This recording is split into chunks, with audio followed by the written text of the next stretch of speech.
que joga tênis comigo. Aquela pequena, o irmão mais velho dela também é do sexto.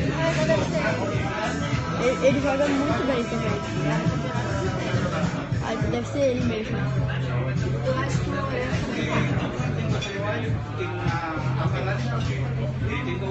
Sabe que essa semana eu joguei com a...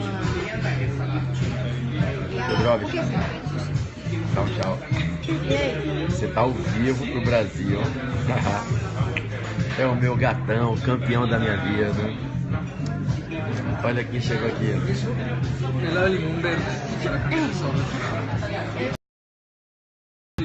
Vem cá, Laís.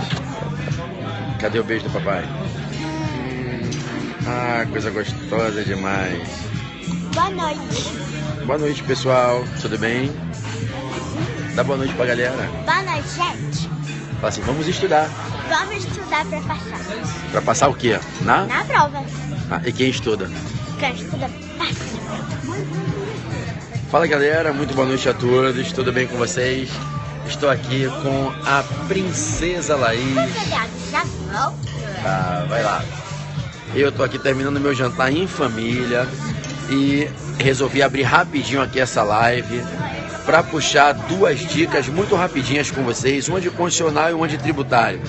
Estou aqui em Santiago, no Chile, tomando um vinho merecido com minha esposa, com meus filhos, jantando, e eu falei, não tem como não puxar rapidinho uma dica. Olha a galera do Amo Direito aqui. Ô Marquinhos, um grande beijo, Marquinhos. Dá um abraço aí em toda a rapaziada no Brasil, tá? Muita saudade de vocês. Ó, esse brinde é a galera do Amo Direito que tá aqui com a gente, que tem possibilitado que a gente faça lives maravilhosas. Marquinhos, você viu as lives que a gente fez segunda, terça e quarta? Que show lá no Amo Direito. Ontem a revisão sobre controle de constitucionalidade foi maravilhosa, né? Eu tô aqui no Chile.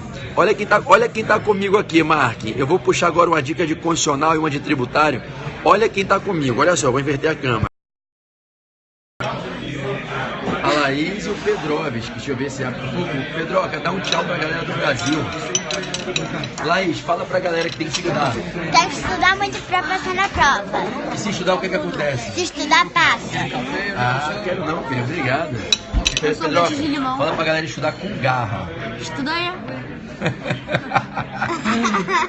Deixa eu inverter a câmera aqui. Pessoal, tá, a gente veja. Minha esposa pediu um peixe gâteau. Se foi ela que pediu, eu posso comer, né? Meu regime hoje vai para as cucuias. Mas tá valendo. Galerinha, vamos fazer... Ó, o Pedroca me zoando, falou que regime. Cara, a criança acaba com o pai ao vivo, né? Ao vivo, os filhos acabam com a gente, desmoralizam, né? Eu falando do regime, ele, que regime, pai? Tá bom, valeu, cara. Ó. Então você acabando de vir aqui na palhaçada, né? Mas é verdade, pai. Você tem que mostrar regime. Fala pra galera ao vivo do Brasil, né? Você tá muito gordo. Você tem que fazer dieta. Tá vendo? Tá vendo, Marco? Tá ouvindo aí, Marco? Minha própria filha acabando comigo. Mas valeu. Ô, Marco, eu vou chegar no hotel daqui a pouco. Já pedi aqui a conta, ver só a sobremesa. Se você topar, eu puxo uma live pelo Amo Direito, lá do hotel. Eu vou dar uma dica agora aqui de constitucional e de tributário, que Deus tocou meu coração. E eu falei, vai que isso cai na prova dessa molecada. Então eu vou puxar uma dica rapidinha aqui, super útil, de constitucional e de tributário. Você topa, irmão? A gente puxar uma live daqui a pouco do hotel, são 9 horas, por volta de 10h30. Vamos fazer uma live 10h30? Vamos, eu passo daqui do Chile. Eu tô pertinho do hotel, tô jantando aqui do lado. Vamos fazer? Lá pelo Amo Direito, 10h30 da noite.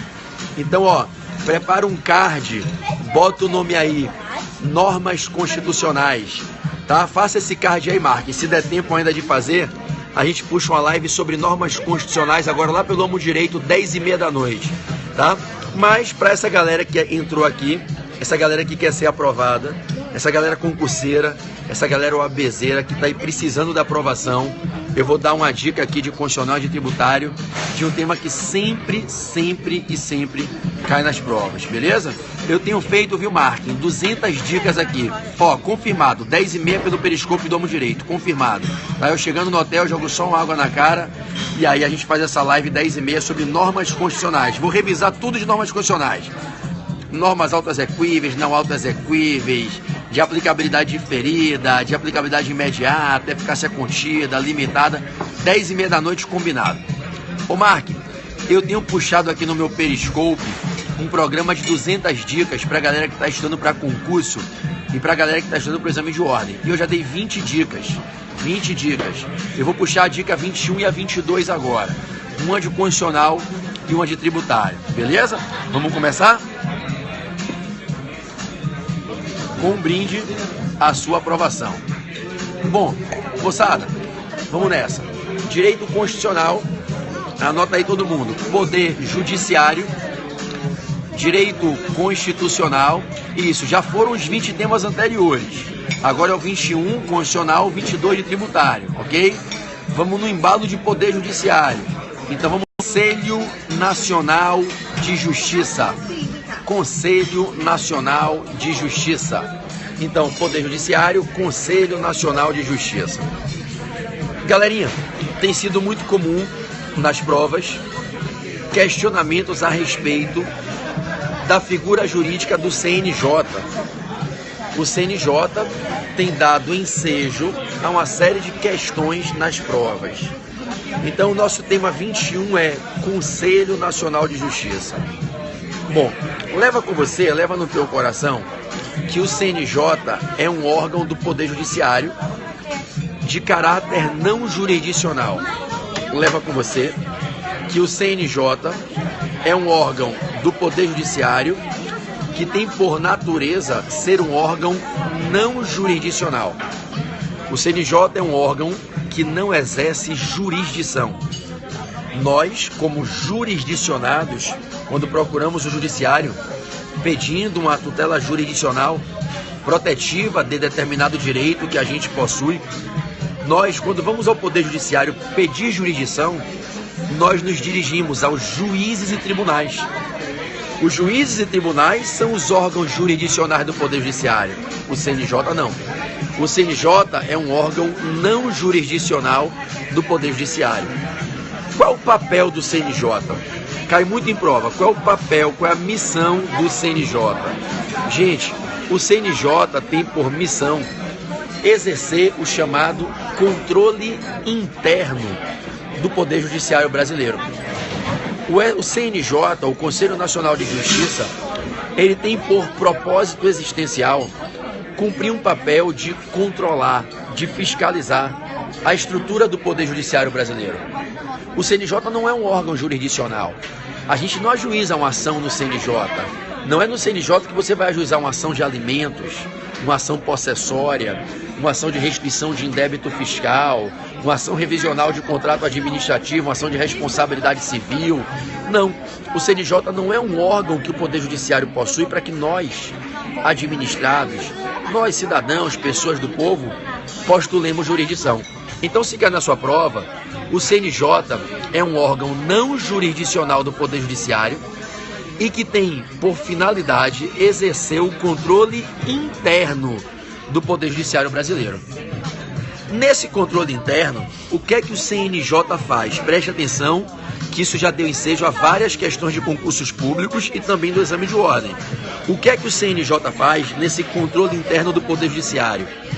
Ele vai fiscalizar se os magistrados, se os tribunais estão atuando corretamente dentro dos critérios de moralidade, legalidade, eficiência. Ele vai controlar se está havendo um uso adequado das receitas públicas destinadas ao orçamento do Poder Judiciário. Então o CNJ ele faz um controle, por um lado, financeiro orçamentário, por outro lado, ético-moral e, por outro lado, administrativo-funcional. O CNJ tem a missão de controlar o funcionamento do Poder Judiciário. Ele vai controlar a atividade dos juízes, dos desembargadores e até mesmo de ministros de tribunais superiores. É um controle ético-moral, é um controle administrativo-funcional, é um controle financeiro-orçamentário.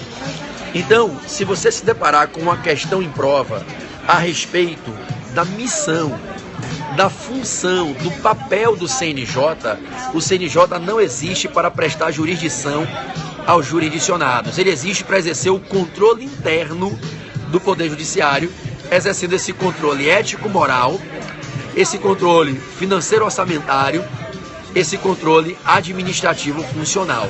Tudo bem? Bom, uma pergunta que bombou em 2016 e nesses concursos que a gente teve em 2017 foi a pergunta a respeito de analisarmos se o Supremo Tribunal Federal se submete ou não à atividade fiscalizatória do CNJ. Gente, não obstante vários colegas na doutrina sustentem em suas obras que o Supremo deveria se submeter à fiscalização do CNJ, o entendimento que vem ensejando os gabaritos por todas as bancas, FGV, CESP, Carlos Chagas, é que o Supremo não se submete à fiscalização do CNJ. Professor, o senhor concorda? Não, eu discordo. Eu não concordo. Eu entendo que o STF deveria se submeter à fiscalização do CNJ, ainda que dentro de alguns limites estabelecidos com base na ponderação de interesses e com razoabilidade. Mas eu entendo que, obedecidos alguns limites de razoabilidade e com base na ponderação de interesses, eu entendo que o Supremo deveria se submeter, sim, a uma fiscalização dentro de certos limites exercível pelo CNJ. Todavia, o entendimento que prevalece, inclusive já afirmado pelo próprio STF, é que ele, STF, não se submete à fiscalização do CNJ. Então o CNJ não tem poder sobre o STF. Tudo bem, meus amados? Tudo jóia. Bom, a banca pode lhe perguntar o seguinte: já que o CNJ fiscaliza a atividade dos magistrados, existem processos dentro do CNJ? Existem. São os processos de natureza correicional, são processos disciplinares, são processos que surgem quando o CNJ vai investigar a atividade e a atuação de certos magistrados, de certas autoridades do Poder Judiciário que supostamente podem estar cometendo atos infracionais. Então, o CNJ, ele atua em processos internos, em processos disciplinares. Não são processos que surgem quando um autor demanda em face de um réu, pleiteando a tutela jurisdicional que acautele os seus direitos subjetivos. Não são os processos que a gente costuma ver no Poder Judiciário, quando certa pessoa, para proteger o seu bem da vida, intenta, uma demanda, propõe uma demanda em face de outra. O que a gente tem no CNJ são os processos de natureza correicional, os processos disciplinares, em que se está apurando o comportamento dos magistrados e das autoridades que atuam nas funções, ora administrativas, ora jurisdicionais do Poder Judiciário. Tudo bem? Então, tem processos no CNJ, ok? Mas são esses processos disciplinares, processos correicionais que surgem para que se possa, através de atividade de corregedoria, de atividade de fiscalização, fiscalizar a atuação dos magistrados. Afinal, essa é a razão de existir do Conselho Nacional de Justiça. Bom, se algum magistrado se sentir devassado na sua privacidade, na sua intimidade, se algum magistrado entender que suportou certo dano à sua honra, à sua imagem, de uma maneira indevida, ele pode ajuizar uma ação para postular, ressarcimento, indenização, por conta de atos imputáveis ao CNJ. Caso o CNJ haja desrespeitando o devido processo legal, desrespeitando o direito de ampla defesa e contraditório das pessoas investigadas. A banca pode te perguntar quem tem competência para julgar as ações que se ajuizam em face de atos imputáveis ao CNJ. Se alguma pessoa quiser processar o CNJ, imagina, o CNJ é um órgão, o CNJ não é um sujeito, não tem personalidade. O CNJ é um órgão do Poder Judiciário, ele não é um sujeito, uma pessoa. Bom, quem tem competência para julgar ações ajuizadas em face de atos do CNJ? É o STF, viu, moçada? A nossa Constituição, ela afirma no artigo 102, que é o artigo do Supremo, 102, inciso 1, que é o das competências originárias do STF, o artigo 102, inciso 1, a linha R, anota aí no teu caderno que isso cai em prova, hein? 102, inciso 1, a linha R da Constituição, afirma que compete ao STF julgar as ações promovidas em face de atos do CNJ. As ações são de competência originária do Supremo. Então, se cair na sua prova, compete ao STF processar e julgar essas ações ajuizadas em face de atos imputáveis ao CNJ, igualmente ao CNMP, Conselho Nacional do Ministério Público. Se você fizer uma leitura da Constituição no 102, 1R, 102, inciso 1, a linha R, As ações em face de atos imputáveis ao CNJ e ao Conselho Nacional do Ministério Público devem ser ajuizadas no STF, ok? Mais uma questão interessante que podem te perguntar sobre o CNJ. Um brinde para vocês que vão, se Deus quiser, em breve, estar obtendo a aprovação. Tá? Eu prometi, ó, eu chegando no Brasil, eu vou arrumar um tempinho e vou gravar o curso para vocês de introdução ao vinho. Eu vou aqui indicar uma boa garrafa, ó, aproveitar no meio da dica de CNJ, um Montes Alfa, que é um vinho muito tradicional aqui no Chile. Estou tomando vinho com uva Carmener. A uva Carmener é uma uva maravilhosa, né? A tradição dela é aqui no Chile, né? E eu vou fazer esse curso assim que eu chegar no Brasil, tá? Para quem quiser aprender um pouquinho desse mundo da enologia, esse mundo charmoso, glamouroso do vinho. Prometo, tá? Prometo. Chegando no Brasil, eu faço isso para vocês, beleza? Então, voltando. Para quem quiser tomar nota, viu? Garrafa maravilhosa, Montes Alfa, uva Carmener, vale a pena. Harmoniza muito bem com a carninha, vale a pena, ok? Então, vamos lá. Continuando. Não é Cabernet não. Não estou no Cabernet não. Uva Carmenere. Tá? É uma uva mais leve, tá bom? Vamos lá, parem as mensagens, por favor. Voltando. CNJ. A banca pode fazer uma pergunta que tem Carmenere, com RE no final. Carmenere, tá? Bom, vamos lá. Então, a banca pode lhe perguntar uma questão muito interessante a respeito de crimes de responsabilidade praticados pelos conselheiros do CNJ. O CNJ tem 15 conselheiros, viu, moçada? E, eventualmente, pode ser que no exercício da função eles pratiquem crimes de responsabilidade. Quem tem competência para julgar os crimes de responsabilidade praticados pelos conselheiros do CNJ no exercício da função é o Senado. Então, cabe ao Senado processar e julgar originariamente, aliás, em grau único de jurisdição, uma jurisdição anômala exercida fora do judiciário do Poder Legislativo em matéria penal, cabe ao Senado julgar os conselheiros, os 15 conselheiros do CNJ, se acusados forem por supostas práticas de crime de responsabilidade. Anota no teu caderno de apontamentos que essa competência não é do STF, não é de nenhum órgão jurisdicional do Poder Judiciário, essa competência é do Senado. E aí você tem que ficar esperto, porque dentre os conselheiros do CNJ existem advogados, 2 advogados, existem cidadãos do povo de notório saber, reputação e ilibada indicados para serem conselheiros. Então, esses 2 cidadãos do povo, se atuando como conselheiros, cometerem crime de responsabilidade, serão julgados no CNJ. O CNJ é composto por 15 conselheiros. Qualquer desses 15 conselheiros, se for acusado por uma suposta prática de crime de responsabilidade, o julgamento é no Senado. Aliás, por falar nisso, quem são os 15 conselheiros do CNJ? 3/5, 9 dos 15 são magistrados. 2/5, 6 dos 15 não são magistrados. 9 dos 15 conselheiros são magistrados. 6, não são 3 advogados não, são 2. Tá? 6 dos 15 conselheiros são não magistrados. A composição é híbrida. A composição do CNJ é mista. 3/5 é de magistrados e 2/5 é de não magistrados. 9 dos 15 conselheiros são magistrados, 6 não. Quem são esses 6 que não são magistrados? 2 advogados indicados pelo Conselho Federal do AB, pelo presidente do Conselho Federal do AB. 2 membros do Ministério Público indicados pelo PGR. 2 membros do Ministério Público indicados pelo PGR e 2 cidadãos do povo de notório saber e reputação ilibada, ok?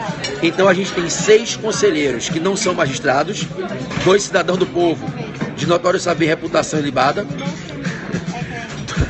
2 advogados e 2 membros do Ministério Público, ok? Então a gente tem 2 membros do Ministério Público, 2 cidadãos do povo e 2 advogados. Esses 2 advogados são indicados pelo presidente.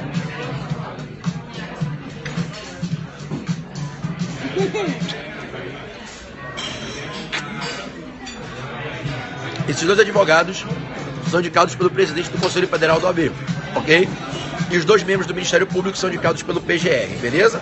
Então, o CNJ tem 15 conselheiros, 6 não são juízes magistrados de carreira.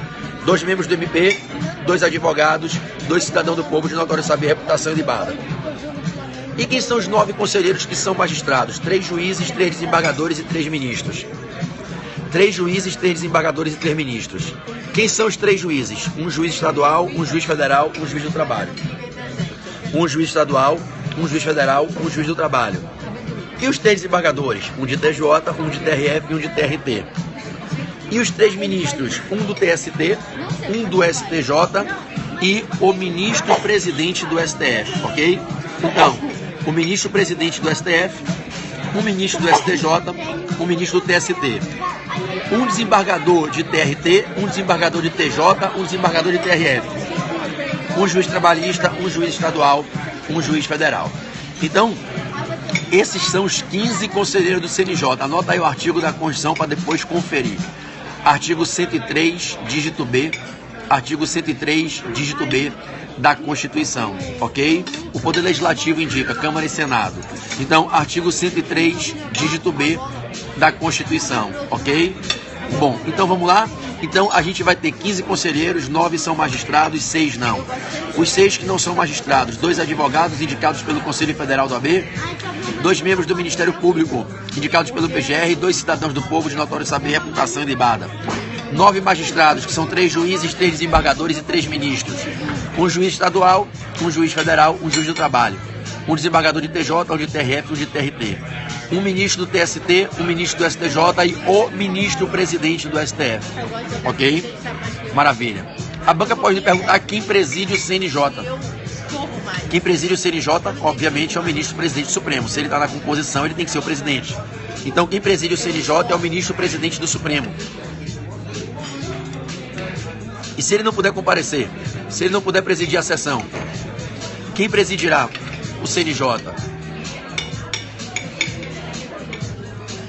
O vice-presidente do Supremo. Fique esperto com isso impróprio para não cair nas pegadinhas. Se o presidente do Supremo não puder presidir o CNJ, a presidência não será exercida pelo ministro do TST, pelo ministro do STJ, pelo conselheiro mais antigo. A presidência será exercida substitutivamente pelo vice-presidente do Supremo, que não é conselheiro, mas ele substitui o presidente do Supremo numa função que é privativa de quem é presidente do Supremo. E só quem pode substituir o presidente do Supremo nas funções que são privativas dele é o vice-presidente do Supremo. Então, o vice-presidente do STF presidirá o CNJ nos casos de impossibilidade dessa presidência ser exercida pelo presidente do Supremo. Me dê um pouquinho aqui, irmão.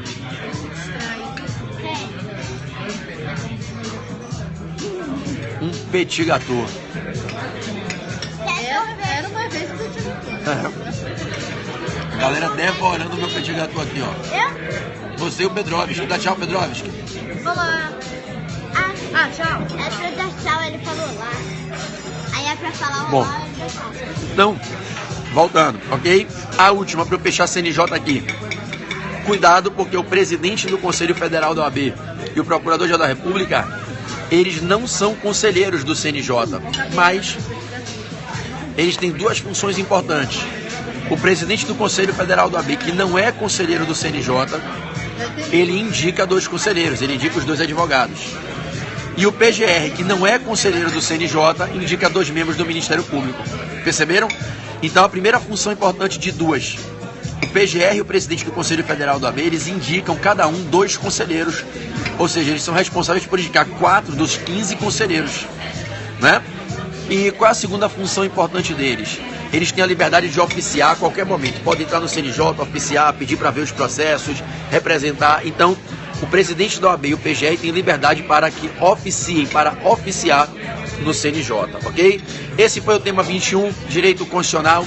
Demorou um pouquinho, né? Eu falei que ia ser mais rápido. Agora uma de 30 segundos de tributário. Tema 22, Direito Tributário. Uma pequenininha, uma rapidinha de Direito Tributário, ok? Vamos lá? Anota aí. Tema 22,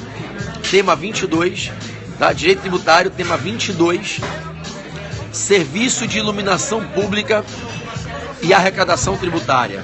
Serviço de Iluminação Pública e Arrecadação Tributária. Serviço de Iluminação Pública e Arrecadação Tributária.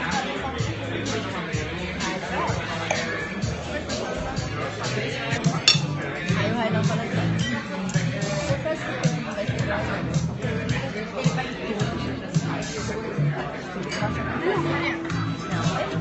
Professor, eu não consegui achar o 3 em 1 aulão para comprar. Pô, tá lá no site do portal.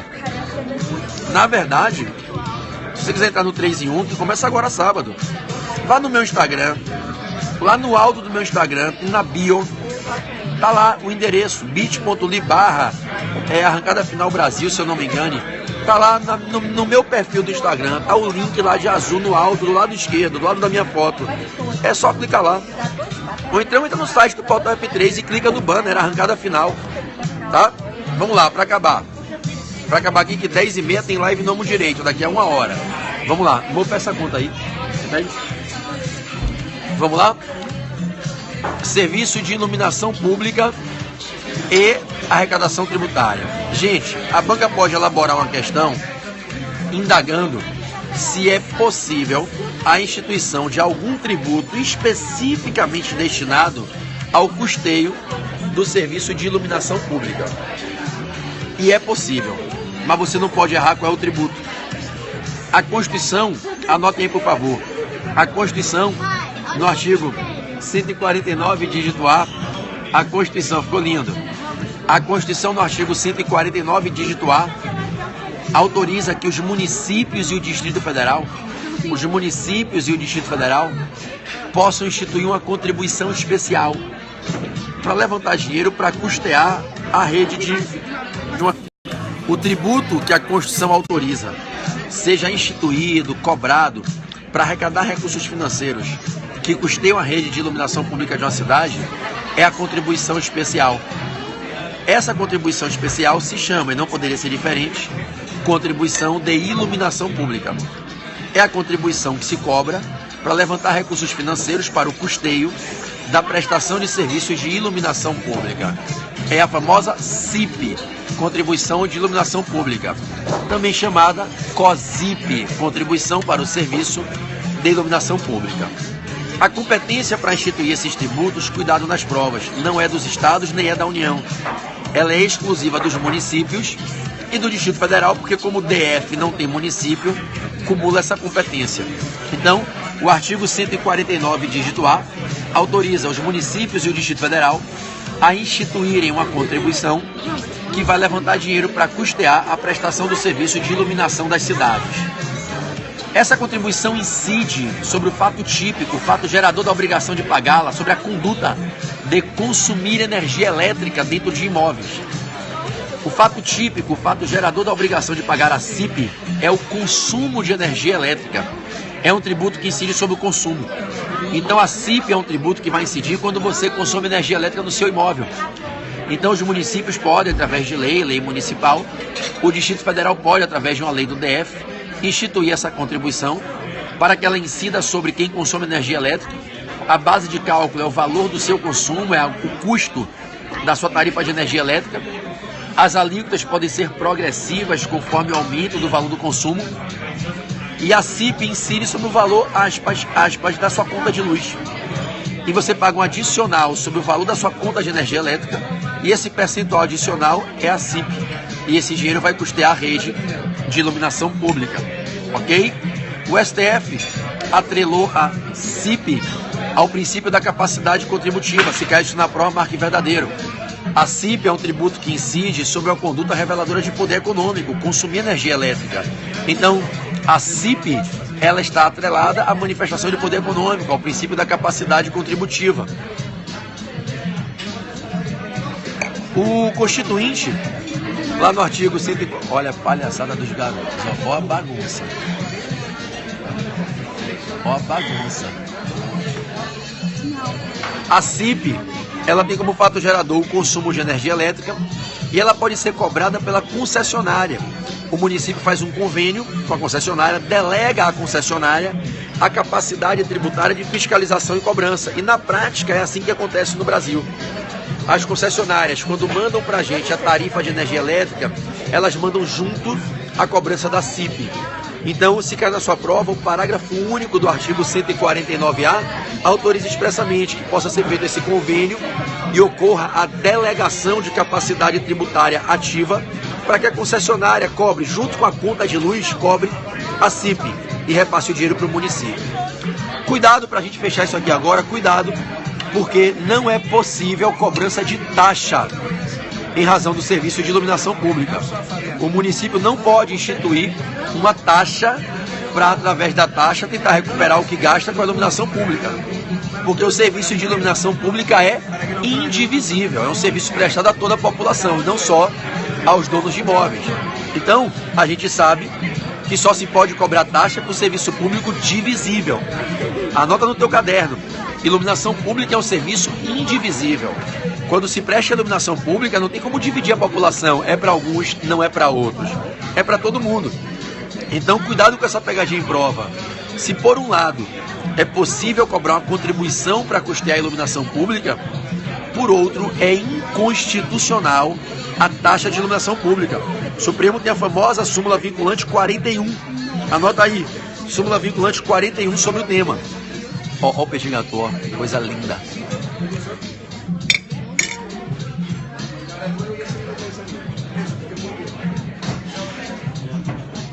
Então, súmula vinculante 41 é inconstitucional a taxa de iluminação pública. Na verdade, a súmula vinculante 41 é a conversão da velha súmula 670. Pode anotar, é igual ao texto. Existia a súmula 670 e aí muita gente respeitava. O Supremo cansou, transformou a súmula 670 numa súmula de efeito vinculante. E aí surgiu a súmula vinculante 41, ok? Então, tanto faz citar a súmula 670 ou a súmula vinculante 41. Melhor que cite a súmula vinculante 41, porque aí você já cita com efeito vinculante que obriga toda a administração e todo o judiciário a acatar, ok? Então, se cai na prova, é inconstitucional taxa de iluminação pública, porque o serviço é indivisível. É um serviço que é prestado a toda a população, igual a limpeza pública, a segurança pública, que são serviços indivisíveis.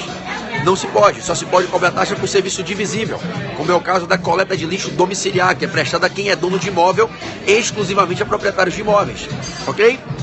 É isso. Vou me despedir de vocês. Pedroca, dá um tchau pra galera aqui. Vou agora pro hotel, estou aqui terminando minha garrafinha de vinho, terminei meu jantar e 10h30 da noite eu chego aqui no hotel e abro uma live pelo Periscope do Amo Direito, ok? Vai ser top, só de constitucional, uma live sobre normas constitucionais no Periscope do Amo Direito e eu espero vocês 10h30 da noite, ok? A molecada vai dormir, eu vou ficar dando aula para vocês, hein? Aqui do Chile, para vocês que precisam passar em provas.